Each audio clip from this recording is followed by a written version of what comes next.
Hey, boys and girls, we are getting back to our mentor sentence this week. So, we will have a mentor sentence quiz on Friday. Um, this week's mentor sentence is from the book Polar Express. And yes, this is a Christmas book, but it is winter and it talks about snowing and being cold. So, we're going to use Polar Express for our mentor sentence this week. Okay, so the first thing we're going to do is listen to the read aloud. This video is going to be a little bit longer because the read aloud is pretty lengthy, and then we're going to talk about our mentor sentence and our phonics and grammar rules that we are learning this week. The Polar Express, written and illustrated by Chris Van Allsburg.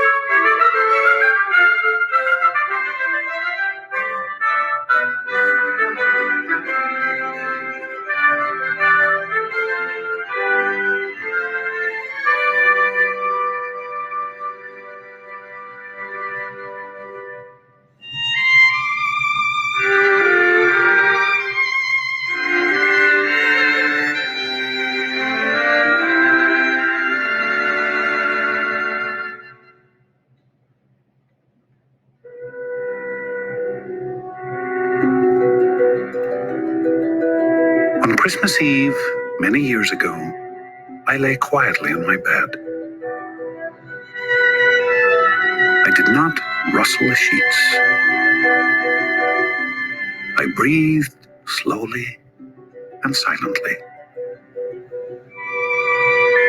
I was listening for a sound a friend had told me I'd never hear. The ringing bells of Santa's sleigh. There is no Santa, my friend had insisted. But I knew he was wrong.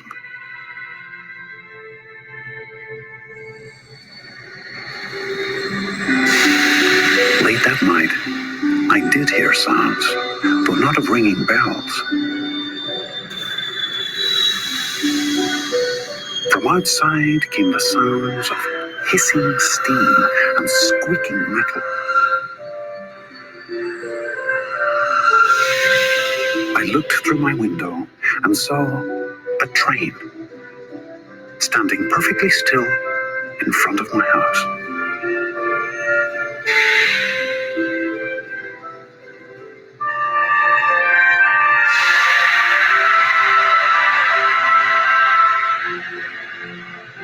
It was wrapped in an apron of steam.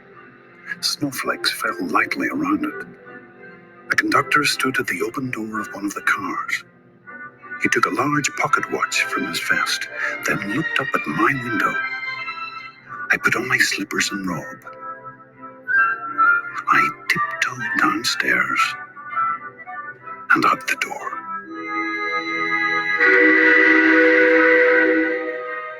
All aboard, the conductor cried out. I ran up to him. Well, he said, are you coming? Where? I asked. Why, to the North Pole, of course, was his answer. This is the Polar Express.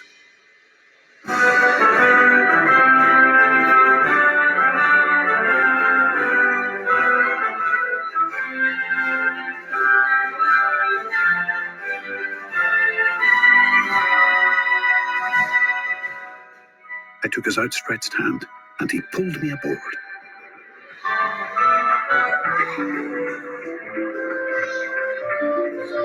The train was filled with other children, all in their pajamas and nightgowns. We sang Christmas carols and ate candies with nougat centers as white as snow.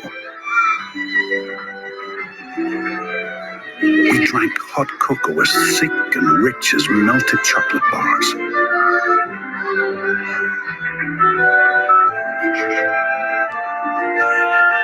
Outside, the lights of towns and villages flickered in the distance as the Polar Express raced northward.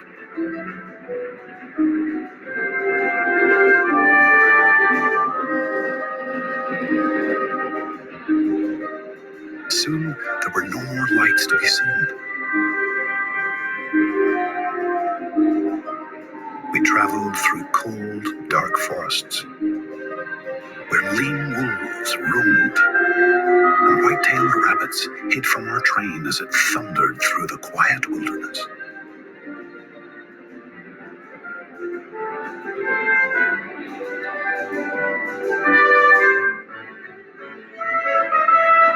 We climbed mountains so high it seemed as if we would scrape the moon. But the Polar Express never slowed down.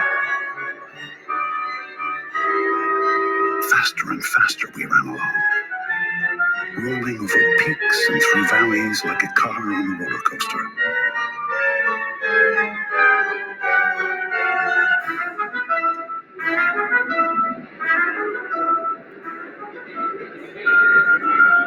The mountains turned into hills, the hills to snow-covered plains.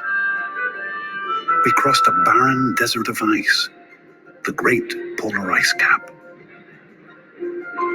Lights appeared in the distance. They looked like the lights of a strange ocean liner sailing on a frozen sea. There, said the conductor, is the North Pole.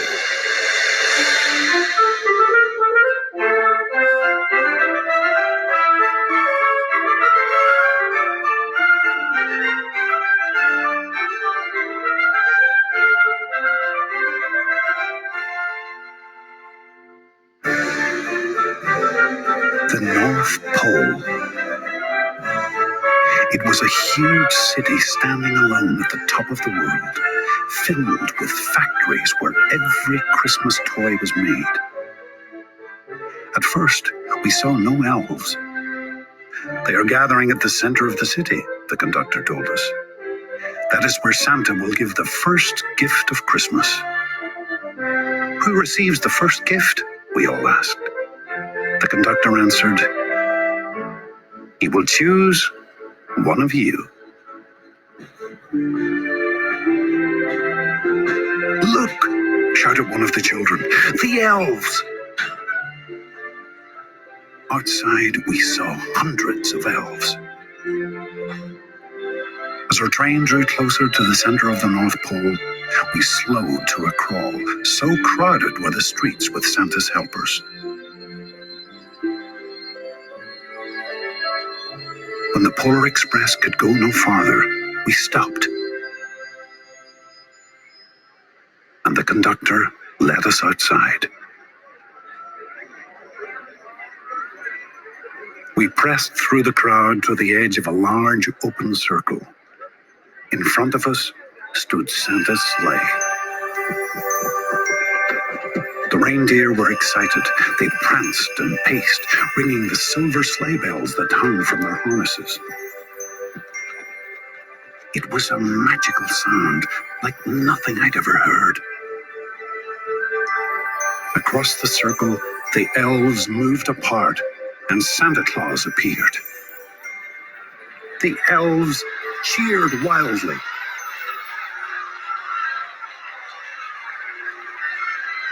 He marched over to us and, pointing to me, said, "Let's have this fellow here." He jumped into a sleigh. The conductor handed me up. I sat on Santa's knee and he asked, "Now, what would you like for Christmas?"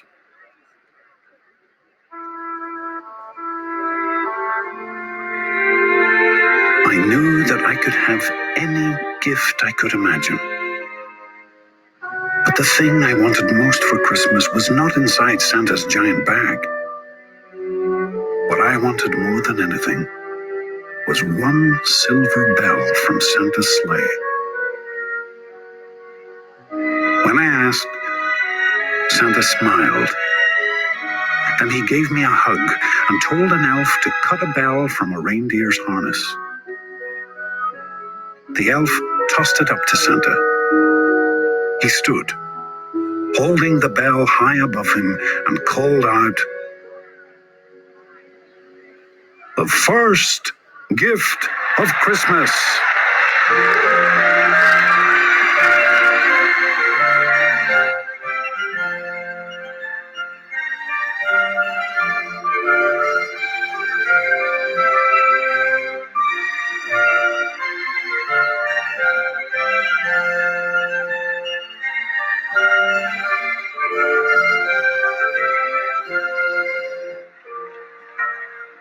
The clock struck midnight as the elves roared their approval. Santa handed the bell to me, and I put it in my bathrobe pocket. The conductor helped me down from the sleigh.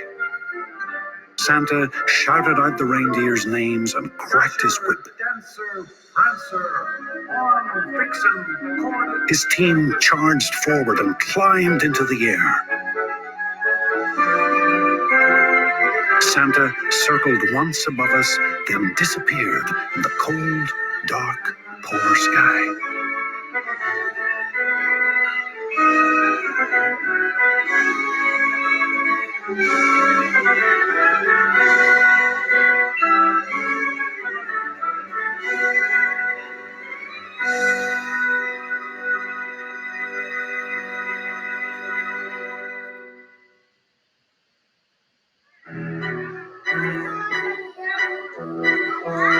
As soon as we were back inside the Polar Express, the other children asked to see the bell.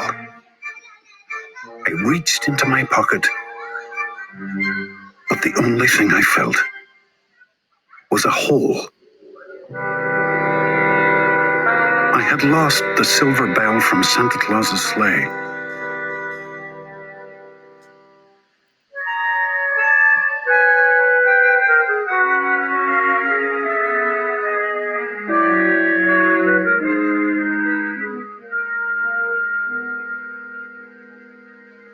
"Let's hurry outside and look for it," one of the children said. But the train gave a sudden lurch and started moving.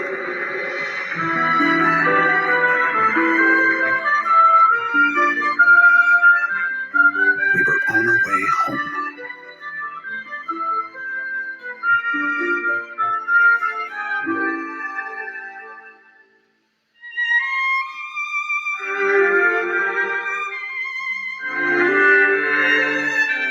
It broke my heart to lose the bell.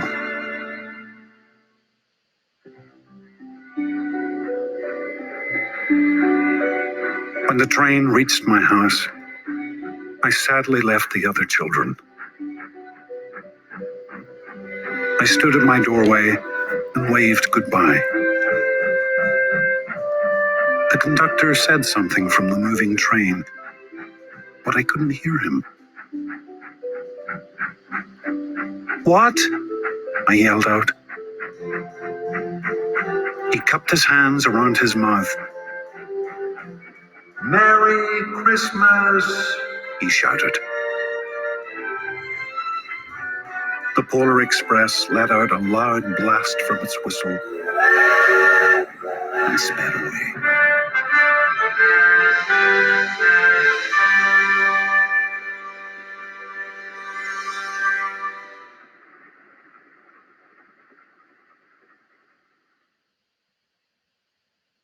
On Christmas morning, my little sister Sarah and I opened our presents. When it looked as if everything had been unwrapped, Sarah found one last small box behind the tree. It had my name on it. Inside was the silver bell. There was a note. "Found this on the seat of my sleigh. Fix that hole in your pocket. Signed, Mr. C. I shook the bell. It made the most beautiful sound my sister and I had ever heard. But my mother said, "Oh, that's too bad." "Yes," said my father, "it's broken." When I'd shaken the bell, my parents had not heard a sound.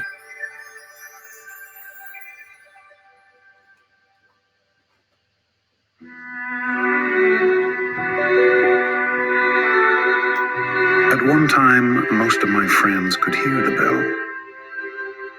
But as years passed, it fell silent for all of them. Even Sarah found one Christmas that she could no longer hear its sweet sound. Though I've grown old, the bell still rings for me, as it does for all who truly believe.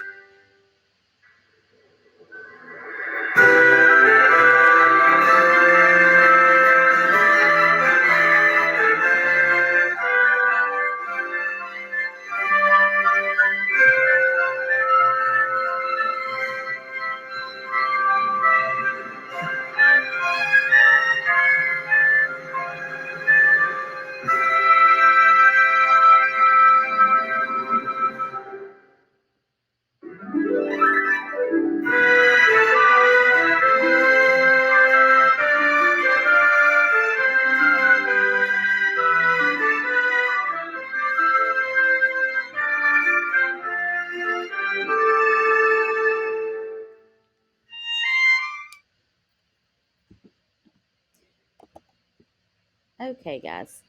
So I know that was a long read aloud, but that is one of my favorite wintertime Christmas stories. And we are going to look this week at CH and PH blends in words, and we're going to talk about conjunctions and compound words. So, our sentence, our mentor sentence from the Polar Express is: the train was filled with other children, all in their pajamas and nightgowns. So, we're going to talk about the different parts of this sentence this week. I'm going to put a paragraph in a discussion for you guys, and you all are going to find the CH and PH words. But I'm also going to put the mentor sentence on the discussion. You guys don't have to put anything in the discussion for it, but I do want you to think about some of the parts and see if you can label some of the parts of the sentence that you notice.